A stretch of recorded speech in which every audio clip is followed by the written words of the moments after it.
Hello everybody, welcome back to my channel. This is Alexa ASMR, and I know what you must be thinking right now. Alex, what is this background you're using? Well, let me tell you. This is called a green screen, and yes, I finally decided to invest into a green screen. Mostly going to be used for roleplays and this kind of video, set the mood. So this is actually the first real video I'm filming with this green screen, and I'm still really amateur at this. I asked Jim Chi ASMR for some advice, and he gave me some really good lighting advice, so I'm trying to take that into account, and I'm going to be editing it to make it look better, but go easy on me, okay? So I thought that it would be a good idea to make a scary story video like many years ago, since it's October, and I'm gonna set the mood with a background, okay? Let's do it in 1, 2, 3. Perfect. That's what we're going to be using.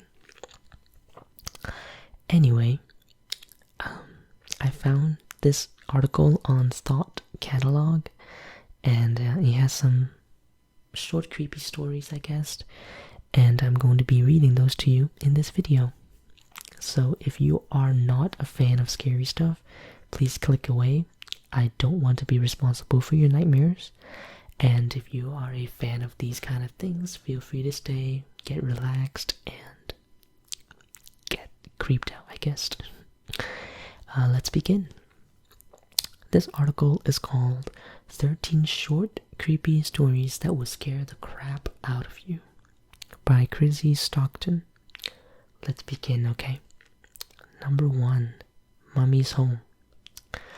I heard one. A father is laying in bed after just waking up. He grabs the baby monitor and walks to his desk in his office at home. He has his baby on the baby monitor and hears his wife singing to her. He cracks a smile as he hears his wife, go to sleep, when suddenly the front door opens up and his wife comes in with the groceries. Dun dun dun. Yeah, not that bad. I think they could do better. Number 2. Pretending to be asleep doesn't work. Here's one that scared the living crap out of me when I was younger. A young boy is sleeping in his bed on a usual night. He hears footsteps outside his door and peeks out of his eyes to see what is happening. His door swings open quietly to reveal a murderer carrying the corpses of his parents. After silently propping them up on the chair, he writes something on the wall in the blood of the dead bodies. He then hides under the child's bed. The child is scared beyond belief. He can't read the writing on the wall, and he knows the man is under his bed. Like any child, he pretends that he slept through the whole thing and hasn't awoken yet. He lays still as the bodies, quietly hearing the breaths from under his bed. An hour passes, and his eyes are adjusting more and more to the darkness. He tries to make out the words, but it's a struggle. He gasps when he finally makes out the sentence. I know you're awake. He feels something shift under his bed. The end. That's pretty creepy. Well, not gonna lie, with the whole dead body and stuff, but... Number 3. What's in the basement? Mommy told me never to go in the basement, but I wanted to see what was making that noise. It kind of sounded like a puppy, and I wanted to see the puppy. So I opened the basement door and tiptoed down a bit. I didn't see a puppy, and then Mommy yanked me out of the basement and yelled at me. Mommy had never yelled at me before, and it made me sad and I cried. Then Mommy told me never to go into the basement again, and she gave me a cookie. That made me feel better, so I didn't ask her why the boy in the basement was making noises like a puppy, or why he had no hands or feet. Well, you say, Mom, you weigh too much, and I'm not that comfortable with that.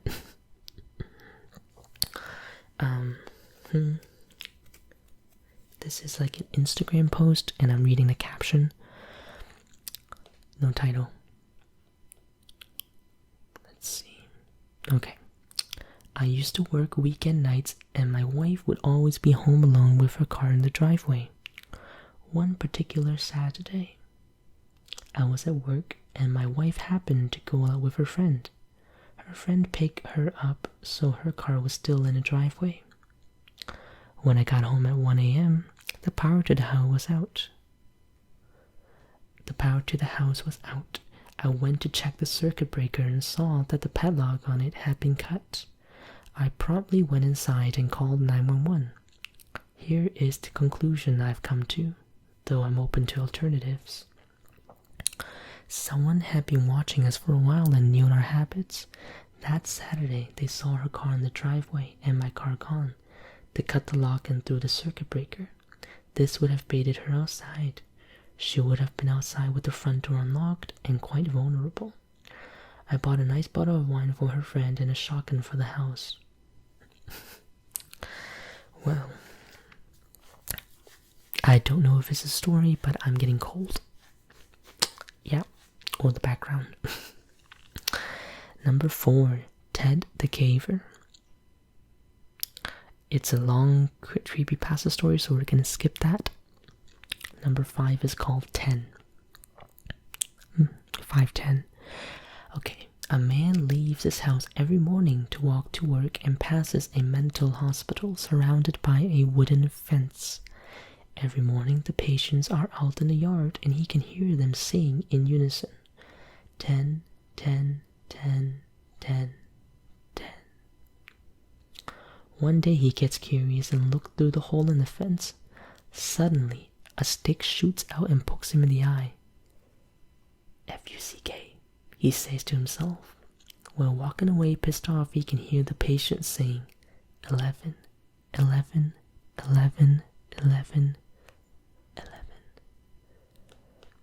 Not necessarily scary, kind of silly, honestly.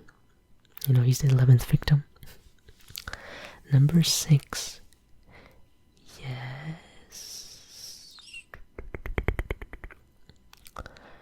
When I was a child, my family moved to a big old 2-floor house with big empty rooms and creaking floorboards. Both my parents worked, so I was often alone when I came home from school. One early evening when I came home, the house was still dark. I called out, "Mom?" and heard her sing-song voice say, "Yes," from upstairs. I called her again as I climbed the stairs to see which room she was in, and again got the same "Yes" reply. We were decorating at the time and I didn't know my way around the maze of rooms, but she was in one of the far ones, right down the hall.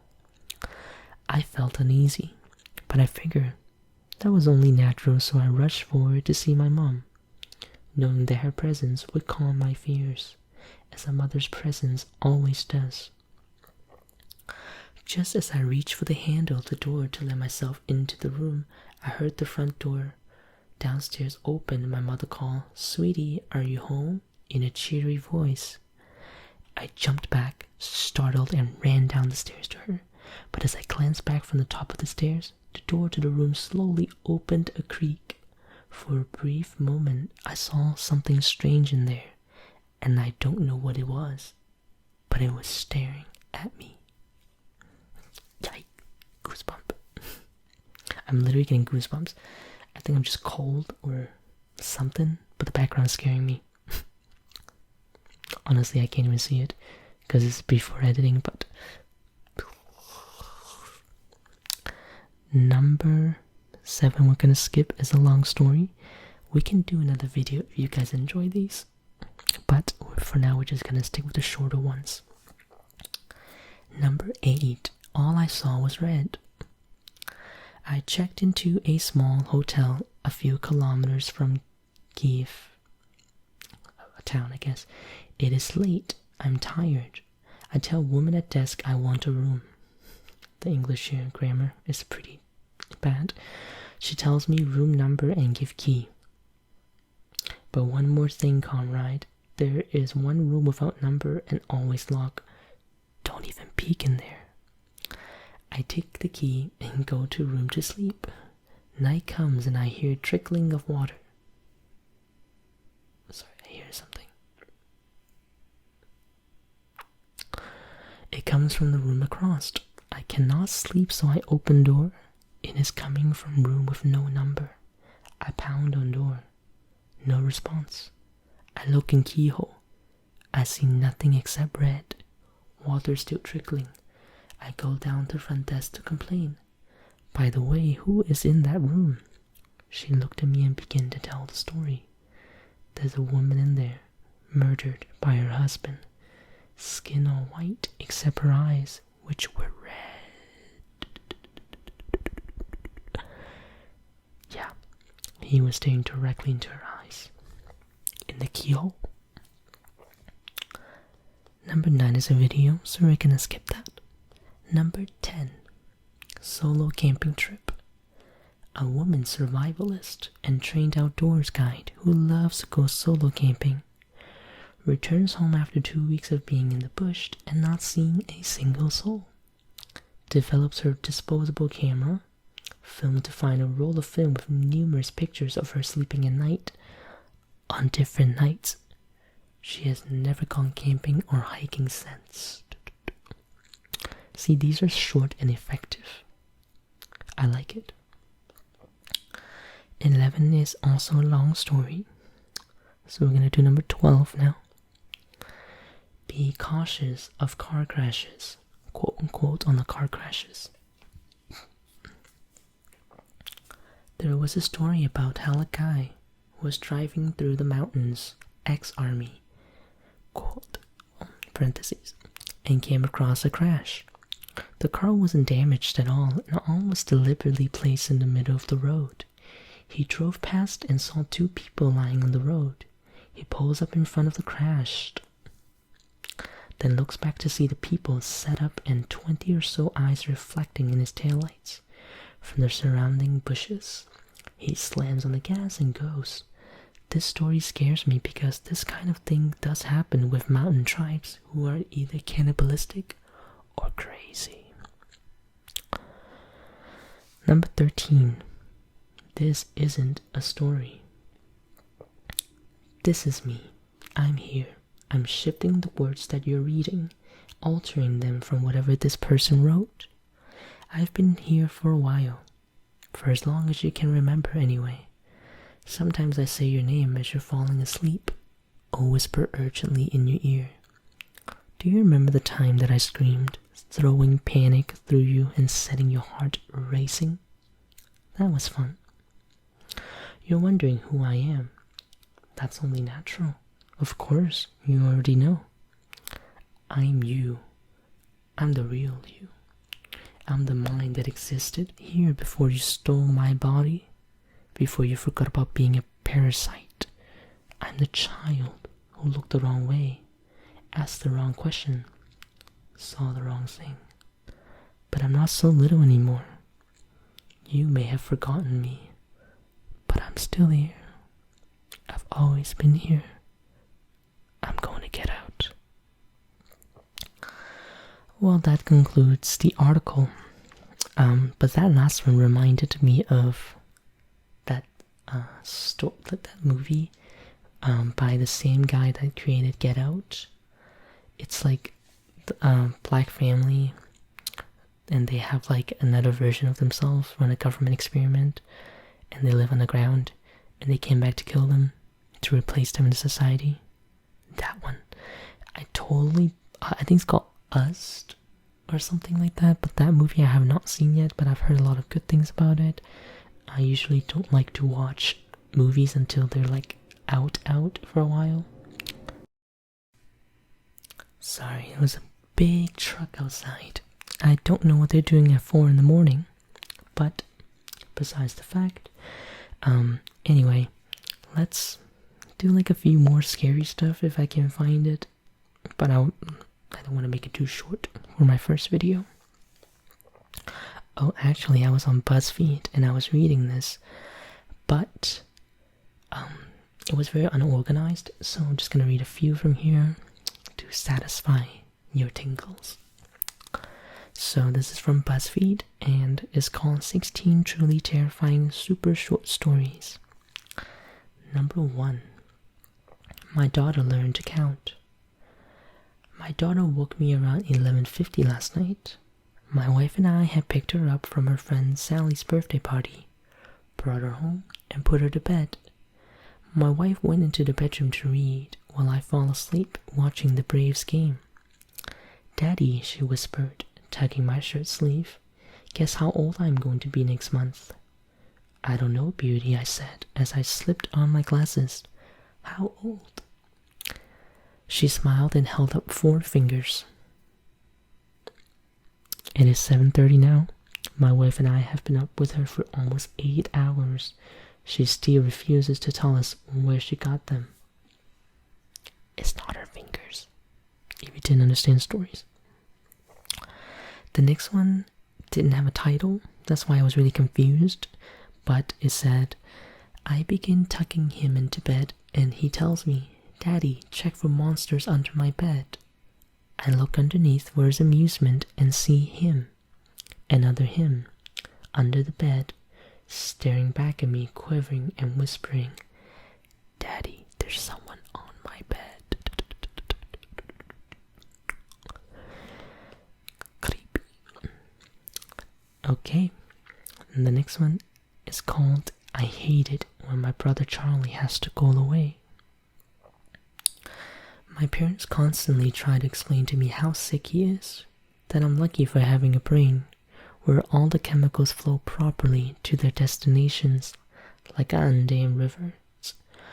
When I complain about how bored I am without a little brother to play with, they try to make me feel bad by pointing out that his boredom likely far surpasses mine, considering he's confined to a dark room in an institution. I always beg for them to give him one last chance. Of course they did at first. Charlie has been back home several times, each shorter in duration than the last. Every time without fail, it all starts again. The neighborhood cats with gouged out eyes showing up in his toy chest. My dad's razor found drop on the baby slide in the park across the street. Mom's vitamins replaced by bits of dishwasher tablets. My parents are hesitant now, using last chances sparingly. They say his disorder makes him charming, makes it easy for him to fake normalcy, and to trick the doctors who care for him into thinking he's ready for rehabilitation. That I would just have to put up with my boredom if it means staying safe from him. I hate it when Charlie has to go away. It makes me have to pretend to be good until he's back. Oh my god. What a twist on the end. So Charlie wasn't the bad one. He's the bad one. Creepy.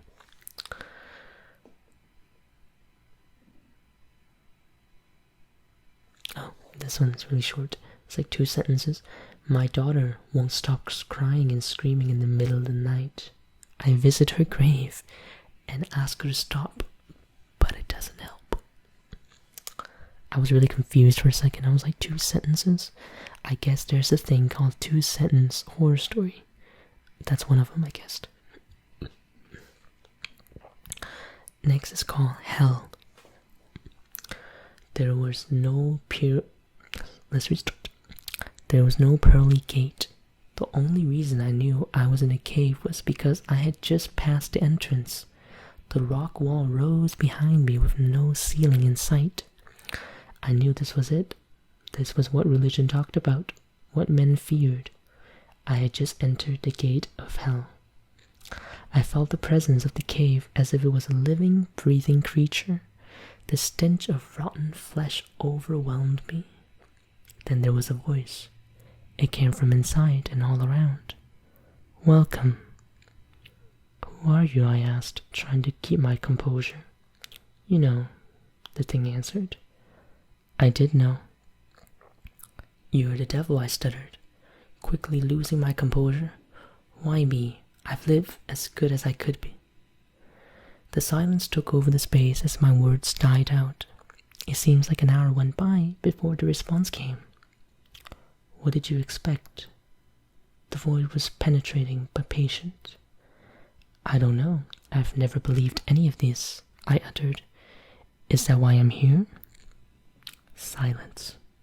I continued. They say the greatest trick you ever pulled was convincing the world you don't exist. No, the greatest trick I ever pulled was convincing the world that there is an alternative. There is no God, I shivered. The cave trembled with the words, I am God. Okay. Kind of religious. You hear your mom calling you into the kitchen. As you're heading down the stairs, you hear a whisper from the closet saying, Don't go down there, honey. I heard it too. And then there's a creepy ass photo. I'm not gonna show it. Anyway, I've had enough goosebumps today. The green screen is pretty good, I think. Hopefully. I gotta edit it and then figure it out.